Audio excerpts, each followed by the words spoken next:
Dear students, एक बार फिर से आप सभी का स्वागत है, वेलकम है एक और नई लेक्चर में बायोलॉजी के, जिसका नाम है ह्यूमन रिप्रोडक्शन यानी मनुष्य में जनन। कि मनुष्य किस प्रकार से अपनी संतति को आगे बढ़ाता है, किस प्रकार से मेल फीमेल मिलकर के सेक्सुअल रिप्रोडक्शन करते हैं, उन सभी बातों की अब हम चर्चा करेंगे। तो प्यारे विद्यार्थियों, जो रिप्रोडक्शन में रोल है वो हार्मोन का है। तो वो हार्मोन कहां से निकलते हैं? अगर हम बात करें मेल की, मेल के अंदर टेस्टिस होता है प्यारे विद्यार्थियों। टेस्टिस यानी वृषण। टेस्टिस को हम क्या बोलते हैं? वृषण होता है, और इससे हार्मोन निकलता है टेस्टोस्टेरोन हार्मोन। तो जितने भी नर लैंगिक लक्षण हैं, मेल के जो सेक्सुअल कैरेक्टर्स हैं, उनको यही हार्मोन कंट्रोल करता है। ठीक है। उसके बाद अगर फीमेल की बात करें, फीमेल के अंदर जो टेस्टिस है वो क्या है? गोनैंड है प्यारे विद्यार्थियों, गोनैंड। फीमेल के अंदर क्या होता है? ओवरी।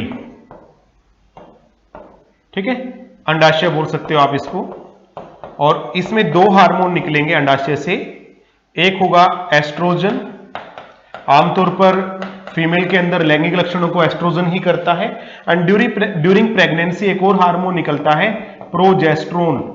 ये प्रेगनेंसी को कंट्रोल करने में हेल्प करता है। ये दो हार्मोन है फीमेल के अंदर। ठीक है। उसके अलावा भी कुछ हार्मोन है, जैसे फॉलिकल बनाने के लिए फॉलिकल स्टिमुलेटिंग हार्मोन है, ल्यूटिनाइजिंग हार्मोन है। उनका जिक्र हम अभी नहीं कर रहे क्योंकि वो ओवरी से रिलीज नहीं होते हैं प्यारे विद्यार्थियों, वो अंडाशय से नहीं निकलते हैं। तो आज के दिन ना हम इतना बढ़िया तरीके से हम हर चीज एक एक बात आपके दिमाग में बिठा देंगे प्यारे विद्यार्थी, और हर भ्रम आपके दिमाग से निकाल देंगे। तो लीजिए हम शुरू करते हैं आज का हमारा लेक्चर। तो पहले हम बात करते हैं मेल रिप्रोडक्टिव सिस्टम की। तो प्यारे विद्यार्थियों, अगर मैं बात करूं मेल रिप्रोडक्टिव सिस्टम की, यानी नर जनन तंत्र, मेल रिप्रोडक्टिव सिस्टम यानी नर जनन तंत्र। जैसा मैंने कहा था कि मेल के अंदर जो रिप्रोडक्शन का जो मेन काम है वो इसकी एक ग्रंथि का है, इसके गोनैड का है, जिसका नाम है प्यारे विद्यार्थियों टेस्टिस यानी कि वृषण। ठीक है। मेन रोल यही प्ले करता है। क्या? एक तो इससे हार्मोन निकलते हैं टेस्टोस्टेरोन। दूसरा, टेस्टिस से क्या निकलता है प्यारे बच्चों? टेस्टिस यानी वृषण से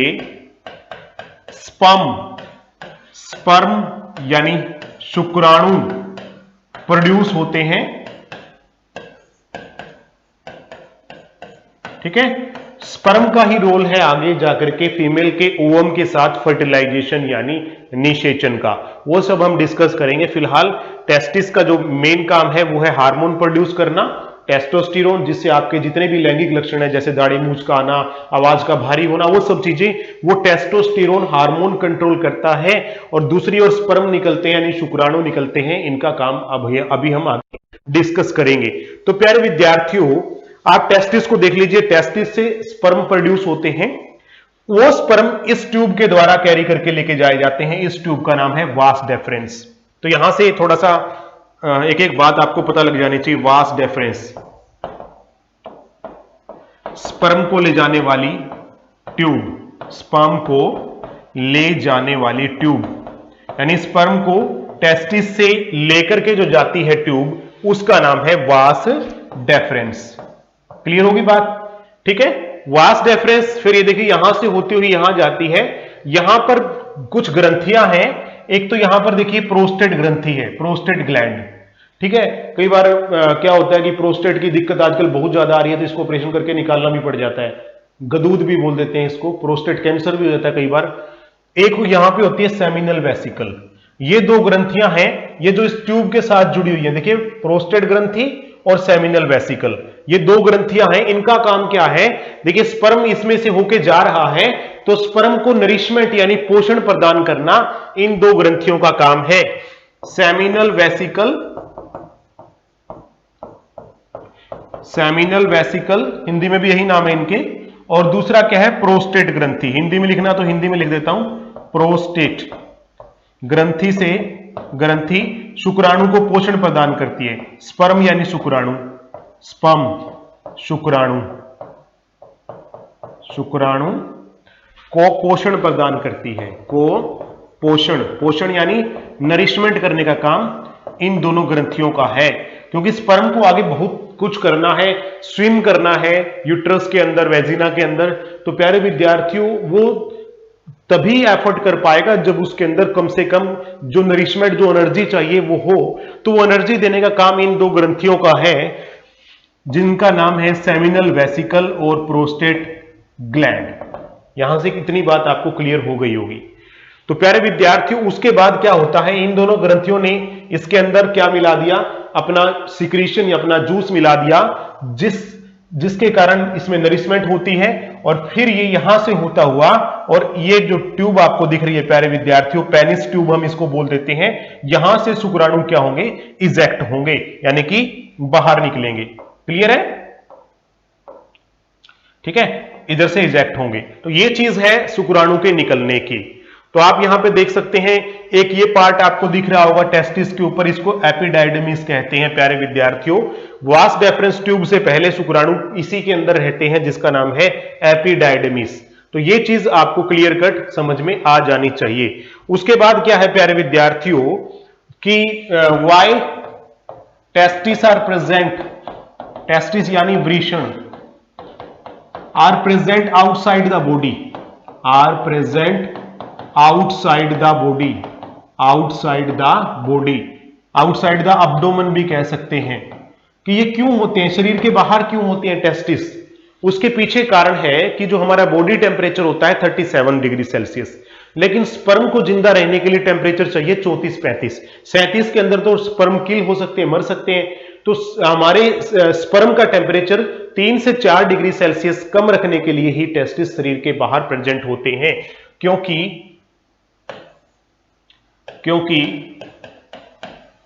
स्पर्म 37 डिग्री सेल्सियस तापमान को सहन नहीं कर पाते, अतः इनके तापमान को 3 से 4 डिग्री सेल्सियस, 3 से 4 डिग्री सेल्सियस कम रखने के लिए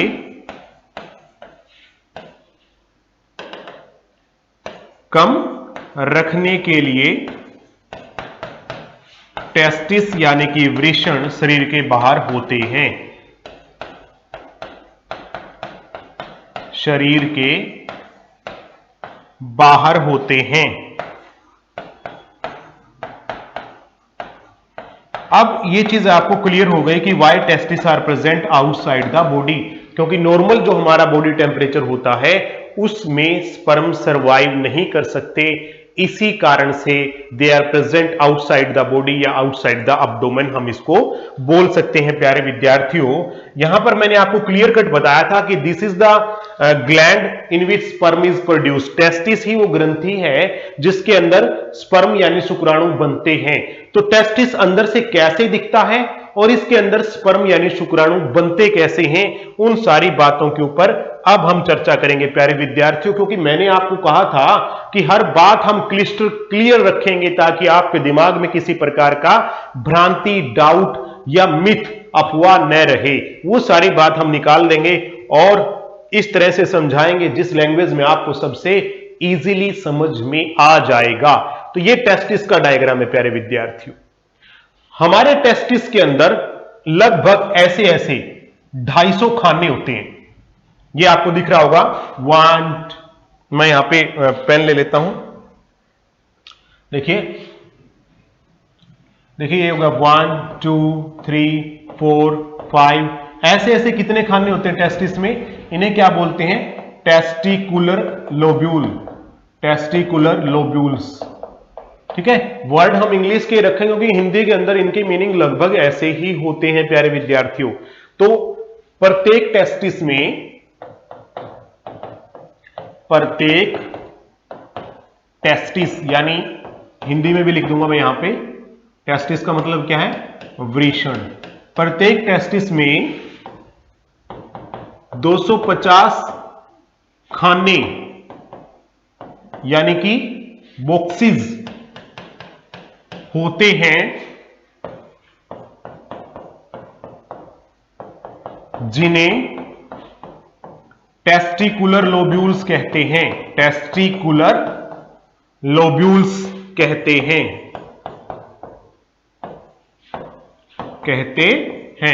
तो कितने खाने होते हैं? ये अब मैंने आपको 6-7 दिखाए, तो ये लगभग 250 कंपार्टमेंट होते हैं जिन्हें हम क्या बोलते हैं?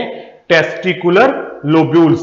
और हर एक टेस्टिकुलर लोब्यूल में ये होते हैं, अंदर देखिए आपको ये जो दिख रहा होगा, ये सर्पिलाकार संरचना जो आपको दिख रही है, तो प्यारे विद्यार्थियों ये क्या है? इसे बोलते हैं सेमिनिफेरस ट्यूब्यूल। ठीक है। और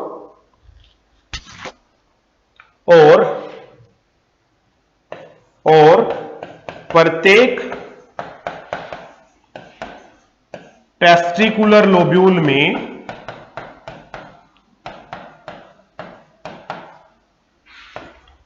एक से चार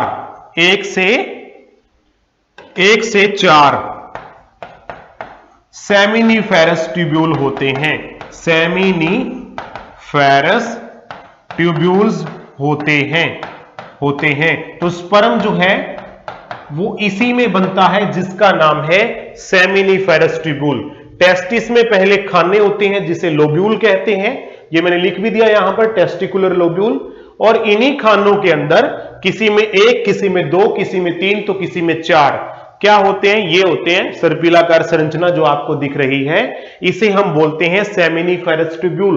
अगर पेपर में आ गया कि जो स्पर्म है वो किस में बनते हैं और टेस्टिस ना दिया हो, तो सेमिनिफेरस ट्यूब्यूल को आप टिक कर सकते हैं, क्योंकि प्यारे विद्यार्थियों एक्चुअली तो स्पर्म इसी में बनते हैं। टेस्टिस तो एक बहुत बड़ा पार्ट मैंने बता दिया आपको। टेस्टिस के अंदर तो 250 खाने होते हैं, उन खानों के अंदर एक खाने में 1 से लेके 4 तक सेमिनिफेरस ट्यूब्यूल हो सकते हैं जो स्पर्म बनाने का काम करते हैं। कैसे बनाते हैं स्पर्म, ये थोड़ा सा मैं आपको बता देता हूं। ये एक लोब्यूल है और इसके अंदर आप देख पाएंगे 1, 2, 3 और लगभग चौथा, ये 4 के आसपास सेमिनिफेरस ट्यूब्यूल है। यही इसी एक पार्ट को मैं बड़ा करके दिखा रहा हूं यहां पे, इसी एक पार्ट को। ये लोब्यूल है, ये 250 खाने होते हैं। एक खाना मैंने यहां पे दिखाया जिसके अंदर ये जो आपको दिख रहा है, ये है सेमिनिफेरस ट्यूब्यूल। वो जो सर्पिलाकार संरचना आपको दिख रही थी उसी को काट के दिखाया है, तो ये ऐसा दिखता है जब काटते हैं। ठीक है। तो ये 4 आपको सेमिनिफेरस ट्यूब्यूल दिख रहे हैं। ठीक है प्यारे विद्यार्थियों, ये है सेमिनिफेरस ट्यूब्यूल। और इसके अंदर ये है सर्टोली सेल। ठीक है। सर्टोली सेल क्या करती है? सर्टोली सेल यह सेमिनिफेरस ट्यूब्यूल में होती है। जो मेन बात है वो मैं आपको बताता रहूंगा। यह सेमिनिफेरस ट्यूब्यूल में होती है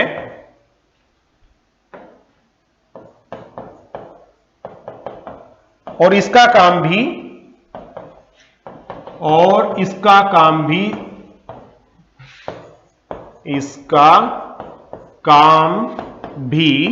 स्पर्म का पोषण करना होता है। स्पर्म का पोषण करना होता है। तो आप यहां पर देख भी पाएंगे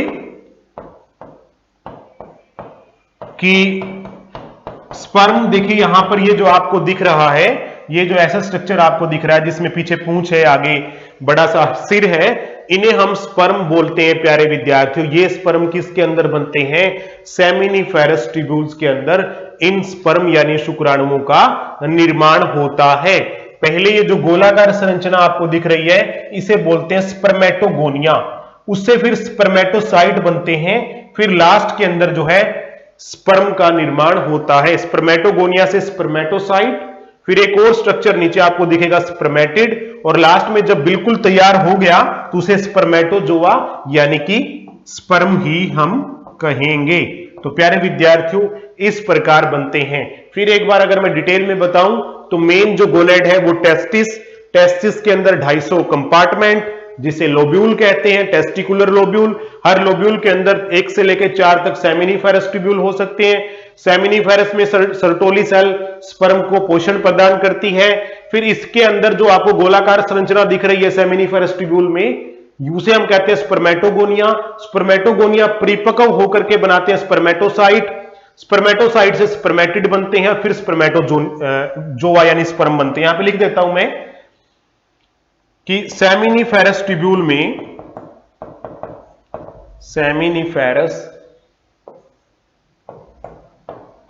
में क्या होता है? सबसे पहले होते हैं स्पर्मेटोगोनिया, वो थोड़ा मैच्योर होके बनते हैं स्पर्मेटोसाइट से बनता है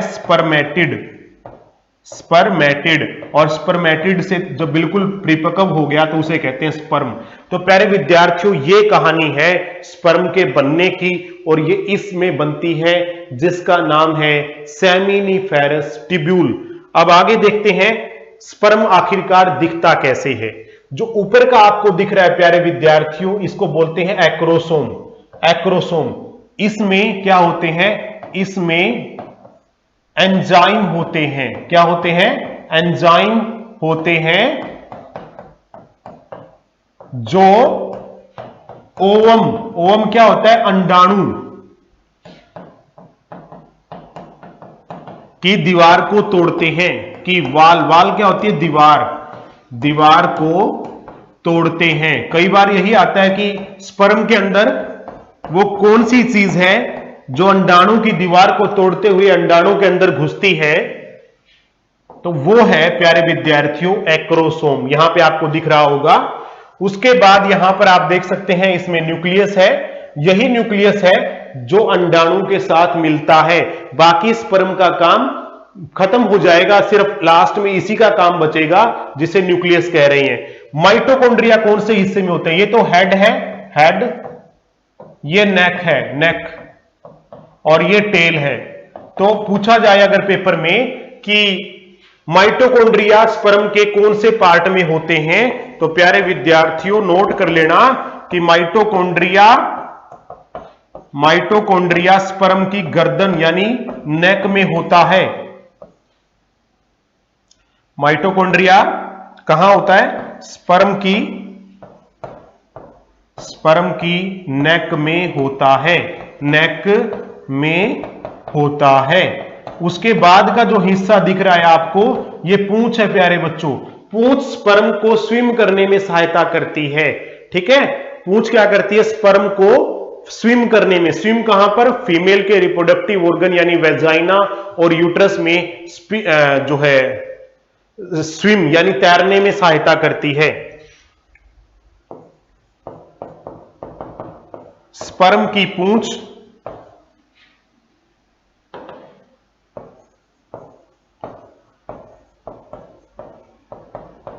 इसकी मूवमेंट भी लिख सकते हो आप यहां पर। मूवमेंट कैसी होती है इसकी? क्योंकि ये तैरता है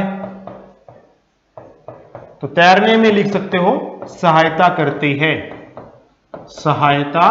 करती है। तो पूंछ का अपना रोल है, पूंछ तैरने में सहायता करती है। तैरेगा कहां वो हम अभी आपको अगले डायग्राम में बताएंगे, लेकिन हर एक बात आपको इस तरह से समझाएंगे कि जैसे आप मतलब इजीली उस चीज को समझ सके, अपने दिमाग में बिठा सके।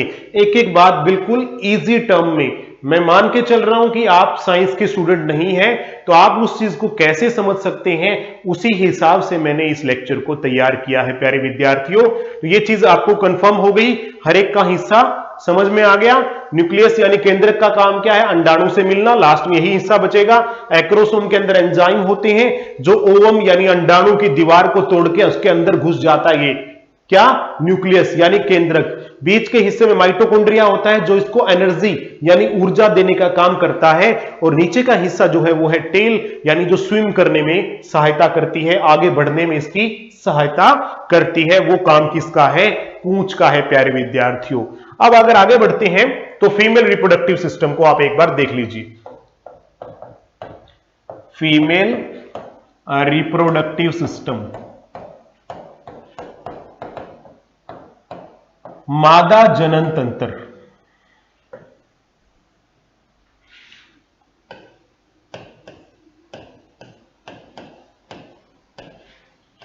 मादा जनन तंत्र, फीमेल रिप्रोडक्टिव सिस्टम। तो जिस प्रकार से मेल के अंदर टेस्टिस थे, 2 टेस्टिस, इसी प्रकार फीमेल के अंदर ओवरी होती हैं 2। यहां पे आप देख पाएंगे एक ये और एक ये दोनों क्या हैं, ये वाली और वो वाली, वो ओवरी है प्यारे विद्यार्थियों, ओवरी, ओवरी, ठीक है। फीमेल के अंदर, मादा में, फीमेल में एक पेयर यानी जोड़ी ओवरी होती है। ओवरी का मतलब अंडाशय, अंडाशय होता है जिसमें से क्या निकलता है, जिसमें से ओवम यानी अंडाशय, अंडाणु निकलता है, अंडाणु निकलता है। यानी कि देखिए, जब भी निषेचन होगा तो शुक्राणु और अंडाणु ही मिलेंगे, तभी जाके निषेचन होगा, और उसके बाद ही एम्ब्रियो यानी भ्रूण का विकास मां के शरीर में होगा। लेकिन वो तब होगा जब टेस्टिस से शुक्राणु निकलेंगे और ओवरी से क्या निकलेंगे, अंडाणु निकलेंगे। समझ में आ गया? तो प्यारे विद्यार्थियों, यहां से निकलता है, ओवरी से क्या निकलता है, अंडाणु। उसके बाद जो आपको ये फिंगर लाइक स्ट्रक्चर दिख रहा है, इसे फिम्ब्रिया ही बोलते हैं, फिम्ब्रिया। तो ये क्या करता है, ये अंडाणु को पकड़ लेता है, ऐसे करके पकड़ करके अंडाणु को कहां भेज देता है, ये देखिए एग को ही हम दूसरा नाम लेते हैं ओवम, अंडाणु, ठीक है। ये इसने पकड़ करके इस हिस्से में भेज दिया। इस ट्यूब को क्या बोलते हैं प्यारे विद्यार्थियों, फैलोपियन ट्यूब। इस ट्यूब को क्या बोलते हैं, फैलोपियन ट्यूब, ठीक है। इस ट्यूब को हम बोलते हैं फैलोपियन ट्यूब। अब होता क्या है, यहां से अंडाणु निकल करके इस फैलोपियन ट्यूब के अंदर पहुंच जाता है, और जिस समय ब्रीडिंग होती है, ब्रीडिंग के समय प्यारे विद्यार्थियों, मैं आपको बताना चाहूंगा कि स्पर्म वेजिना में से प्रवेश करके, ये स्पर्म है मान के चलिए, वेजिना में से एंटर करके ऊपर जाकर के यूट्रस में से होता हुआ ये पहुंच जाता है प्यारे विद्यार्थियों इस हिस्से में, जिसका नाम है फैलोपियन ट्यूब। मैं यहां पर कलर चेंज करके आपको दिखा देता हूं थोड़ा।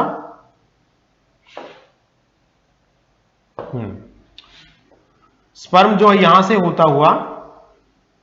होता हुआ प्यारे विद्यार्थियों, इधर से होता हुआ कौन से हिस्से में तैर करके, मैंने अभी आपको बताया था कि स्पर्म की खासियत होती है उसकी पूंछ, जो इसके तैरने में यानी स्विम करने में सहायता करती है। तो रिप्रोडक्शन के समय स्पर्म यहां से वेजाइना से एंटर करते हुए और यूट्रस से होता हुआ, इसकी जो पूंछ है वो यूट्रस में से तैरते हुए स्पर्म को आगे लेकर के जाती है, और स्पर्म पहुंच जाता है इस हिस्से में जिसे हम कहते हैं फैलोपियन ट्यूब। और प्यारे विद्यार्थियों, फैलोपियन ट्यूब वह भाग है, fallopian tube female reproductive system का, यानी मादा जनन तंत्र का वह भाग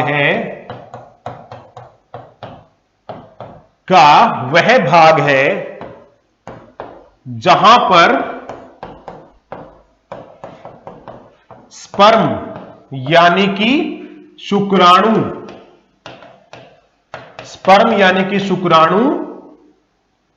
ओवम यानी कि अंडाणु से मिलता है। तो क्वेश्चन यहां पर सबसे इंपॉर्टेंट यही आ गया, ये बहुत बार पेपर में आया है कि स्पर्म और ओवम कौन से भाग में मिलते हैं, इस भाग में जाके मिलते हैं, क्योंकि स्पर्म बहुत ज्यादा डिस्टेंस ट्रेवल करता है। इसीलिए क्या होता है कि जो फर्टिलिटी जो रेट होता है वो काफी कम होता है, क्योंकि बहुत बार तो स्पर्म वहां तक पहुंच ही नहीं पाते, इस कारण से प्रेगनेंसी कंसीव नहीं होती है प्यारे विद्यार्थियों। तो स्पर्म को फैलोपियन ट्यूब तक पहुंचना होता है और वहीं जाके वो अंडाणु से मिलता है, और इसे क्या कहते हैं, इसे हम बोलते हैं निषेचन यानी फर्टिलाइजेशन कहते हैं, फर्टिलाइजेशन कहते हैं। तो निषेचन कब होगा? जब स्पर्म अंडाणु से ओवम से मिल जाएगा, और वो मिलेगा कहां पर जाकर? वो मिलेगा फैलोपियन ट्यूब में जाकर। तो ये रास्ता पूरा उसको तय करना पड़ेगा फैलोपियन ट्यूब तक जाने का। अब होता क्या है, कई बार तो यहां पर जाकर के, थोड़ा आगे चलते हम यहां पर, निषेचन के बाद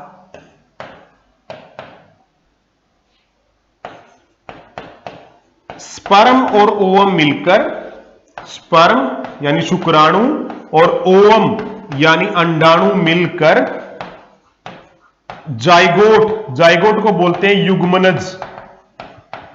युग्मनज बनाते हैं। तो अगर बोला जाए कि पहली कोशिका कौन सी बनती है स्पर्म और ओवम के मिलने के बाद, क्योंकि उसी कोशिका से पूरा का पूरा एम्ब्रियो यानी बेबी का निर्माण होना है, वो कोशिका प्यारे विद्यार्थियों जाइगोट या युग्मनज कहते हैं। ये वो पहली कोशिका है जो फर्टिलाइजेशन या निषेचन के बाद बनती है। तो ये चीज आपको क्लियर हो जाना चाहिए। और उसके बाद क्या होगा कि जो जाइगोट यानी युग्मनज बना, जाइगोट ये बन गया पहली कोशिका, जिसे हमने क्या कहा था? युग्मनज। ये जाइगोट क्या होगा प्यारे विद्यार्थियों? ये जाइगोट विभाजित होता रहेगा बार बार। एक से इसमें कितने बन जाएंगे? 2। एक से 2 बन जाएंगे, 2 से 4, 4 से फिर 8, 8 से फिर 16, और 16 कोशिका होते हम उसको क्या बोलेंगे? ब्लास्टूला बोलेंगे प्यारे बच्चों, ब्लास्टूला, 16 सेल। तो ये जब ब्लास्टूला बन जाएगा, तो ब्लास्टूला बनने के बाद ये आ जाएगा इस हिस्से में जिसे हम बोलते हैं यूट्रस। जब 16 कोशिकाएं बन जाएंगी तो वो जो एम्ब्रियो है, भ्रूण है, वो यूट्रस इस हिस्से में आ जाएगा, गर्भाशय में आ जाएगा। यानी बाकी के जो दिन है वो यहीं बिताने वाला है। लगभग 280 दिन यानी 9 महीने का टाइम इसी के अंदर गुजरने वाला है, जिसे हम बोलते हैं यूट्रस। तो प्यारे विद्यार्थियों, यहां से मैं कंफर्म कर देता हूं आपको कि 16 कोशिकाएं बनने के बाद, 16 सेल्स यानी कोशिकाएं बनने के बाद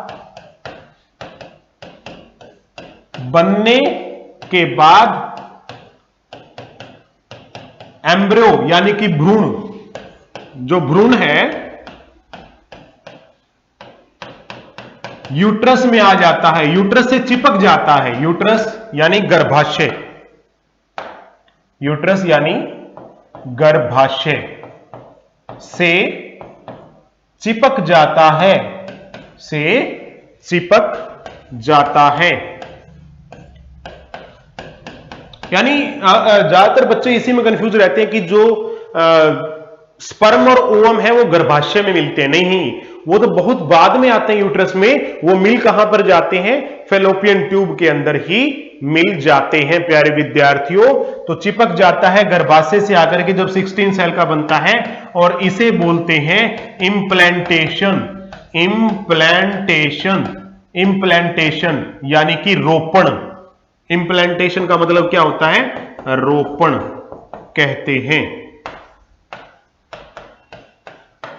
अब कई बार क्या होता है, कई बार 16 सेल बनने के बाद भी वो यहां से नीचे नहीं उतरता, ऊपर ही रहता है। तो उस कंडीशन में फैलोपियन ट्यूब फट जाती है। इसीलिए डॉक्टर कहते हैं कि फर्स्ट अल्ट्रासाउंड 4 वीक्स से 6 वीक्स के बीच करवा लेना चाहिए। 4 वीक से भी पहले करवा लेना चाहिए, ताकि यह पता लग जाए कि जो एम्ब्रियो है वह फैलोपियन ट्यूब से निकलकर नीचे यानी यूट्रस यानी गर्भाशय में आया या नहीं। और अगर यही है तो जान तक भी जा सकती है, अगर ये निकल करके नीचे वाले हिस्से में न आए तो। और बहुत सारे केसेस में अगर बात करें तो लाखों केसेस ऐसे होते हैं जिसके अंदर फैलोपियन ट्यूब निकालनी भी पड़ती है। अगर 1 साल का डाटा उठाएं तो ऐसे बहुत सारे केसेस हैं जिसमें जो एम्ब्रियो है वो निकल करके यूट्रस के अंदर नहीं आ पाता। लेकिन नेचुरली अगर देखा जाए तो वो प्यारे विद्यार्थियों उसको यूट्रस में आना होता है और यूट्रस में आकर के यूट्रस की दीवार से चिपकना होता है, उसे बोलते हैं इंप्लांटेशन। इंप्लांटेशन होने के बाद सारी की सारी डेवलपमेंट 280 दिनों तक बच्चा कहां रहेगा? गर्भाशय में रहेगा। इसके बाद 280 डेज तक एम्ब्रियो यानी भ्रूण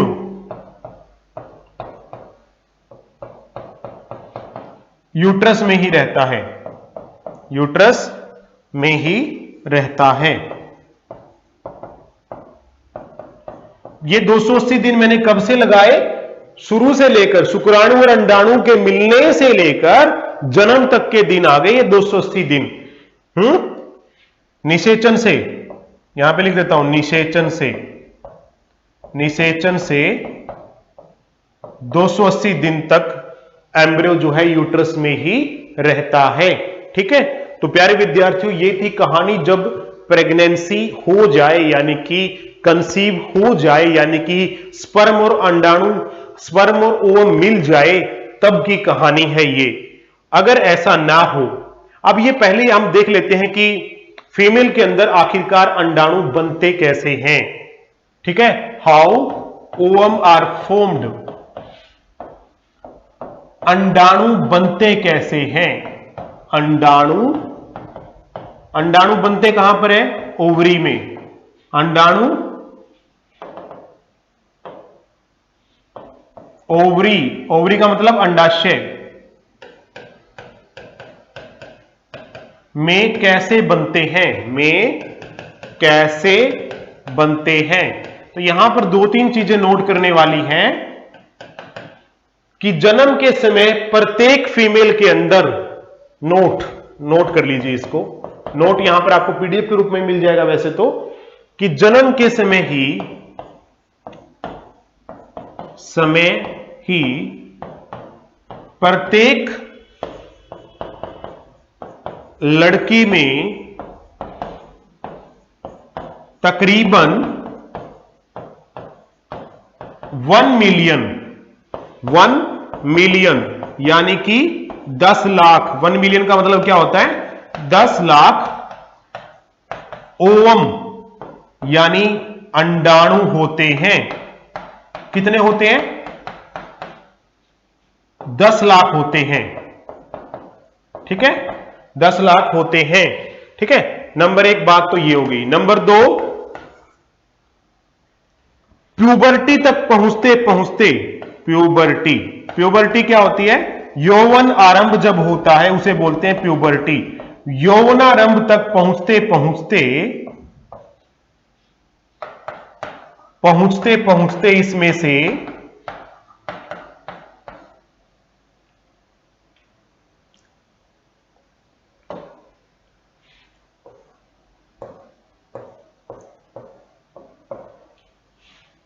इसमें से 3 लाख बचते हैं, यानी 10 लाख में से बाकी खत्म हो जाते हैं। कितने बचते हैं प्यूबर्टी तक पहुंचते पहुंचते? 3 लाख बचते हैं। ठीक है, 3 लाख बचते हैं। और नंबर 3 पॉइंट ये है, 3 लाख में से केवल 300 से 400 अंडाणु ही एक फीमेल एक्सक्रीट करती है यानी रिलीज करती है। और 3 लाख में से केवल 300 से 400 ओवम ही रिलीज होते हैं। रिलीज यानी बाहर निकलते हैं। रिलीज का मतलब क्या होता है? बाहर निकलना। कहां से निकलना? अंडाशय से।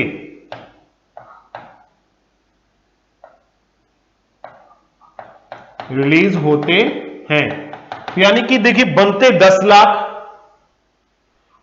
यौवनारंभ तक उसमें से 3 लाख ही बचते हैं। और 3 लाख में से भी एक फीमेल तकरीबन 300 से 400 ओवम ही रिलीज कर सकती है। ठीक है, क्योंकि क्योंकि ओवम यानी अंडाणु मुख्यतः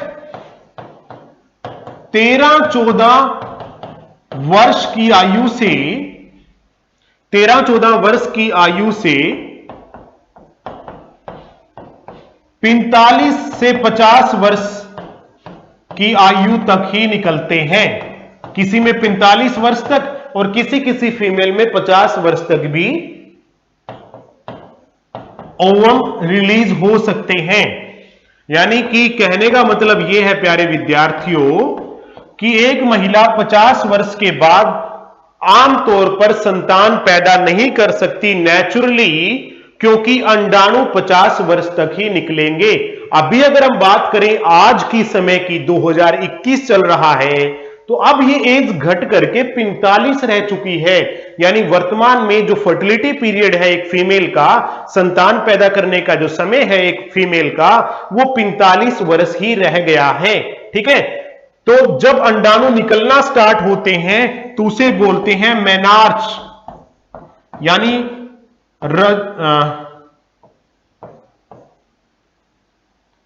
मेनार्च यानी रजोधर्म की शुरुआत, उसे बोलते हैं मेनार्च।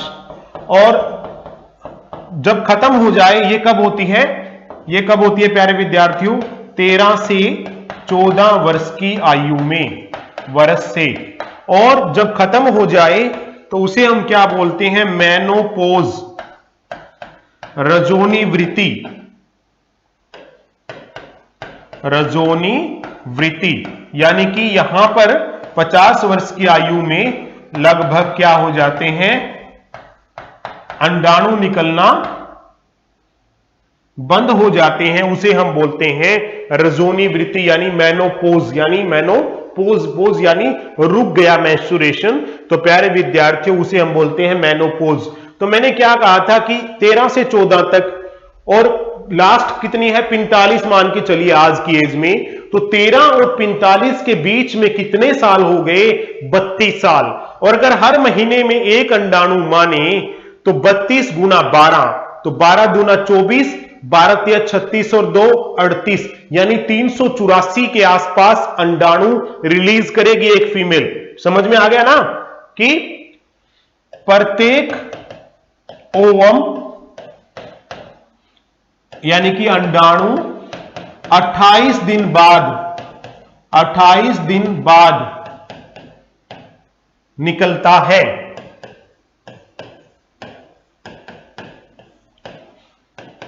अगर एक बार बाईं ओवरी यानी अंडाशय से निकला, ओवरी का मतलब क्या है? अंडाशय। अगर एक बार बाईं ओवरी से निकला तो अगली बार दाईं ओवरी से, यानी राइट ओवरी यानी दाएं अंडाशय से निकलेगा। तो अगली बार दाईं यानी राइट ओवरी यानी अंडाशय से निकलेगा। तो इस प्रकार पहले 28 दिन के बाद इधर से, उसके बाद अगले 28 दिन बाद दूसरी ओवरी से, फिर उससे, फिर राइट, फिर लेफ्ट। इस प्रकार एक महीने में लगभग 28 दिन माने तो प्यारे विद्यार्थियों एक महीना ही मान के चलिए, 30 दिन का महीना होता है, तो 28 दिन बाद निकलता है। तो अगर देखा जाए तो एक साल में 12 ही निकलते हैं। एक साल में 12, एक साल में लगभग 12 लिख देता हूं मैं, लगभग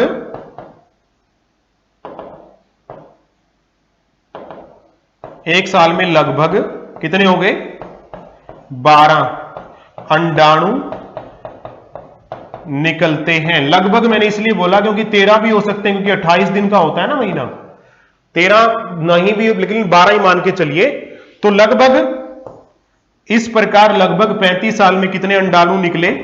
इस प्रकार 13 से 45 वर्ष की आयु के बीच 13 से 45 कितना हो गया? यानी 32 साल। तो 32 गुना 12 तो कितने अंडाणु निकलेंगे? 12 दूना 24 और 84, 384 अंडाणु निकलेंगे पूरी जिंदगी में। लगभग आइडिया, इसलिए मैंने कहा था 300 से 400। 300 इसलिए क्योंकि एक बार जब प्रेगनेंसी हो जाती है तो 9 महीने तक तो अंडाणु वैसे रिलीज नहीं होता। तो 2 या 3 प्रेगनेंसी हो गई तो इसका मान के चलिए कि लगभग 30 से 32 अंडाणु नहीं निकलेंगे, क्योंकि प्रेगनेंसी जन्म के बाद भी 2-3 महीने तक ओवम रिलीज नहीं होता है, क्योंकि वो जो हार्मोन होते हैं प्रोजेस्टेरोन हार्मोन, वो इसको ऐसा करने नहीं देते, अंडाणु को निकलने नहीं देते, वो क्रियाएं शरीर में होती ही नहीं। तो 9 महीने तक तो जब प्रेगनेंसी हो जाती है तब, और जन्म के बाद 2-3 महीने, किसी किसी में 6-6 महीने तक भी अंडाणु नहीं निकलते।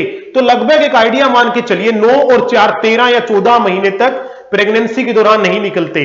तो अगर 3 प्रेगनेंसी हो गई तो 42 अंडाणु तो वैसे ही नहीं निकलेंगे।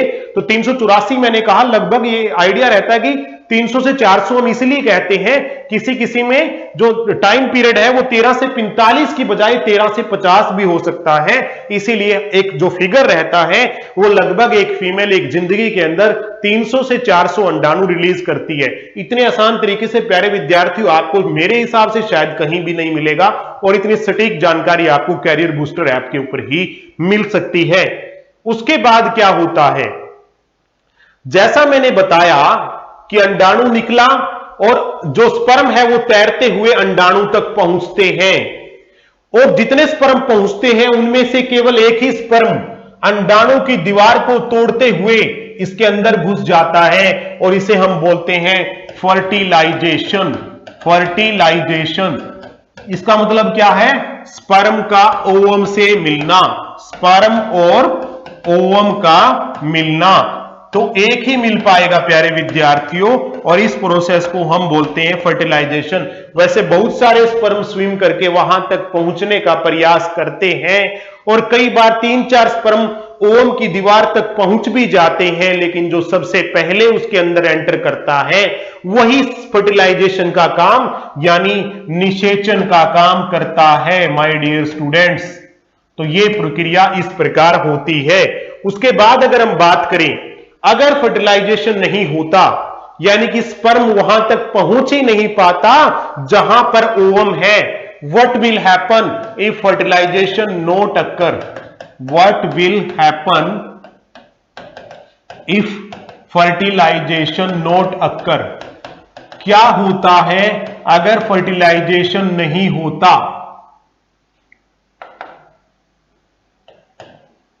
अगर फर्टिलाइजेशन नहीं होता तो क्या होता है? तो उस कंडीशन में क्या होगा? तब क्या होगा? तब ओवम यानी अंडाणु गर्भाशय यानी यूट्रस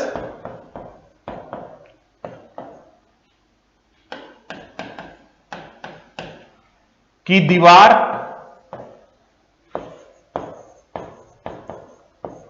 की रक्तवाहिकाएं, ओवम और गर्भाशय की दीवार की रक्तवाहिकाएं टूटकर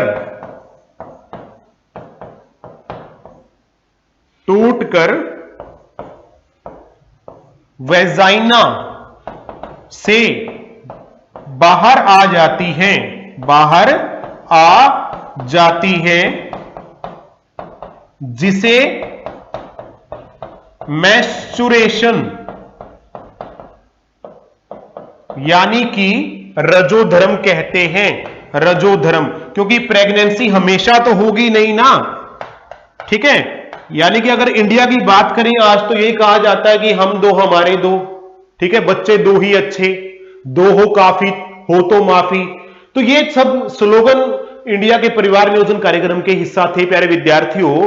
तो अब आगे आने वाले टाइम में हो सकता है कि एक ही बच्चे की परमिशन दी जाए, जैसा चाइना में कभी किया गया था, फिर उसके बाद 2 किया गया। अब चाइना की पॉपुलेशन कम होने लगी तो चाइना ने कह दिया कि 3 बच्चे भी कर सकते हैं। अभी हाल ही में डिसीजन आया है। तो अगर प्रेगनेंसी नहीं होगी, जो आमतौर पर नहीं होगी, तो उस समय क्या होगा कि वो जो ओवम है वो गर्भाशय की दीवार की रक्त वाहिकाओं को तोड़ करके बाहर निकल आएगा, जिसे रजोधर्म या मेंस्ट्रुएशन कहते हैं। और यह 28 दिन बाद होता है। प्रत्येक 28 दिन बाद होता है, यह प्रत्येक 28 दिन बाद होता है यदि गर्भधारण न हो, प्रेगनेंसी ना हो। यदि गर्भधारण यानी कि प्रेगनेंसी न हो तब होगा मेंस्ट्रुएशन। तो ये कहानी है प्यारे विद्यार्थियों ओवम की। Point to be clear. मेरे हिसाब से मैंने आपको एक एक बात बता दी। यहां पे एक और मैं आपको दिखाना चाहूंगा। हां, यस यस। तो प्यारे विद्यार्थियों, अगर प्रेगनेंसी हो गई तो प्रेगनेंसी के दौरान क्या होगा? के दौरान एम्ब्रियो यानी कि भ्रूण गर्भाशय की दीवार के साथ चिपक जाता है। गर्भाशय यानी यूट्रस की दीवार के साथ चिपक जाता है।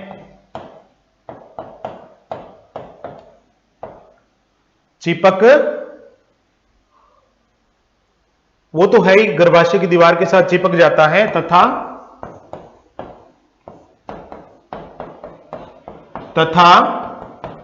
प्लेसेंटा, ये नोट कर लेना भाई, वेरी वेरी इंपॉर्टेंट।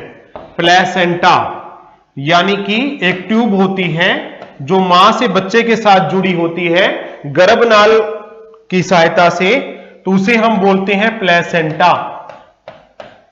तथा प्लेसेंटा के द्वारा मां और बच्चे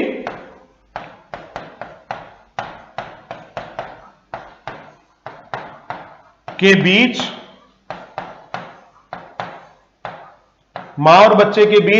भोजन, श्वसन और उत्सर्जन जैसी क्रियाएं होती हैं। बच्चे को भोजन चाहिए, वही प्लेसेंटा से मिलेगा, सांस भी प्लेसेंटा से मिलेगा, और अगर बच्चे ने कोई चीज एक्सक्रीट की यानी छोड़ी तो प्लेसेंटा से होते हुए मां के ब्लड में चली जाएगी। तथा उत्सर्जन जैसी क्रियाएं होती हैं।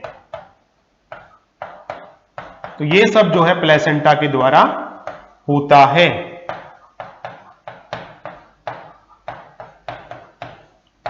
अब हम नेक्स्ट टॉपिक में बात करेंगे लैंगिक संचारित रोग यानी STD, sexual transmitted disease. Sexually transmitted disease यानी कि लैंगिक संचारित रोग। लैंगिक संचारित रोग, यहां पे हिंदी में लिख देता हूं, लैंगिक संचारित रोग। तो वो कौन से होते हैं? जो सेक्सुअली एक्टिविटी के दौरान किसी इन्फेक्टेड पर्सन से स्वस्थ व्यक्ति को लग जाते हैं। दीज डिजीज आर, ये रोग, these diseases are transferred from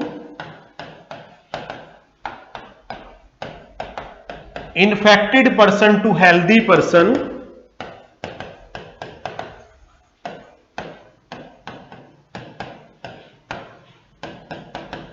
by sexual intercourse. Sexual intercourse के दौरान किसी भी संक्रमित व्यक्ति से स्वस्थ व्यक्ति को होने वाली बीमारी को हम क्या बोलते हैं प्यारे बच्चों? एसटीडी यानी लैंगिक संचारित रोग। तो ये इनमें जो है कुछ बैक्टीरियल डिजीज है, बैक्टीरियल एसटीडी, बैक्टीरिया द्वारा होने वाली, और कुछ एक जो है वायरस यानी कि वायरल एसटीडीज यानी वायरस द्वारा होने वाली, विषाणु। वायरस क्या होता है? विषाणु जनित, और बैक्टीरिया क्या होता है? जीवाणु। तो कुछ एक बैक्टीरियल होंगी, जैसे मैं आपको बताऊं, जैसे सिफिलिस, गनेरिया, हिंदी में भी लिख देता हूं बीच बीच में, ठीक है। और एसटीडी द्वारा होने वाली एचपीवी, हर्पिस। एचपीवी क्या होता है? Human papilloma virus. और हर्पिस तो आपको पता है, हर्पिस ही बोलते हैं इसको, तो कुछ एक बीमारियां ऐसी हैं जो जीवाणुओं द्वारा फैलती हैं, कुछ एक विषाणुओं द्वारा, लेकिन जो फैलने का माध्यम है वो है सेक्सुअल इंटरकोर्स। और इसी में से एक बीमारी है विषाणु वाली, जिसको मैं थोड़ा हाईलाइट कर देता हूं, जिसका नाम है एड्स। वैसे तो एड्स अपने आप में कोई बीमारी नहीं है, पर एक वायरस है जिसका नाम है HIV। HIV वायरस, HIV इसका नाम खुद का ही क्या है, ह्यूमन। H का मतलब ह्यूमन, I का मतलब ह्यूमन इम्यूनो डेफिशिएंसी, I का मतलब ह्यूमन इम्यूनो डेफिशिएंसी, और V मतलब वायरस। तो यह है HIV वायरस। इससे जो रोग हो जाता है, जिस कारण से आपके इम्यून सिस्टम को बिल्कुल वीक हो जाना होता है, जिससे कोई भी बीमारी बहुत आसानी से लग सकती है, उसे ही हम एड्स का नाम देते हैं। एड्स अपने आप में बीमारी नहीं है, परंतु बीमारियों का वो समूह है जिसके कारण आपका इम्यून सिस्टम बहुत अत्यधिक कमजोर हो जाता है और कोई भी डिजीज आपको आसानी से इन्फेक्ट कर सकती है, उसे हम एड्स कहते हैं। तो ये आप देख सकते हैं HIV का वायरस जो है, इसके अंदर रिवर्स ट्रांसक्रिप्टेज RNA वायरस है। जैसे अभी हमने बात की थी कि जो कोरोना कोविड का जो वायरस है वो RNA वायरस है प्यारे विद्यार्थियों, और RNA वायरस में इतनी ज्यादा म्यूटेशन आती है कि उसकी वैक्सीन इतनी जल्दी तैयार नहीं होती। ठीक है, तो यहां पे आप देख सकते हैं इसकी जो बाहर की लेयर है वो ग्लाइकोप्रोटीन, ग्लाइको यानी कार्बोहाइड्रेट होता है, और प्रोटीन यानी प्रोटीन ही होता है। तो कार्बोहाइड्रेट प्लस प्रोटीन की बनी हुई होती है, इसके अंदर RNA आप देख पाएंगे। तो प्यारे विद्यार्थियों, ये वो वायरस है जिसकी जो एड्स को कैरी करता है। अब अगर हम बात करें एड्स, पहली बात तो मैं यहां पर कंफर्म कर दूं कि अभी तक इसका कोई इलाज नहीं है। अभी तक इसका कोई इलाज नहीं है। फैलता कैसे है, यानी कि मोर्टेलिटी रेट, मृत्यु दर 100% है एक बार एड्स हो जाने पर। तो फैलने के कारण 4 मुख्य कारण हैं फैलने के कारण। नंबर 1 है सेक्सुअल इंटरकोर्स, लैंगिक संसर्ग द्वारा, यानी कि अगर किसी को HIV है और उससे लैंगिक इंटरकोर्स हुआ तो दूसरे को होने के चांस हैं। दूसरा, लैंगिक संसर्ग इन्फेक्टेड पर्सन के साथ, इन्फेक्टेड पर्सन के साथ। दूसरा, इन्फेक्टेड नीडल से, बाय इन्फेक्टेड नीडल यानी सिरिंज के द्वारा। नीडल, नीडल क्या होता है, सिरिंज। तीसरा, blood transfusion, blood transfusion if infected, अगर ऐसे व्यक्ति का रक्त लिया जाए जिसको HIV है तो भी हो सकता है। ठीक है। नंबर 4, ऐसे व्यक्ति का रक्त ले लिया गया जिसको HIV है तो होगा ही होगा। Number 4, infected mother to baby, infected mother to baby, mother to baby, संक्रमित मां से बच्चे में भी यह हो सकता है।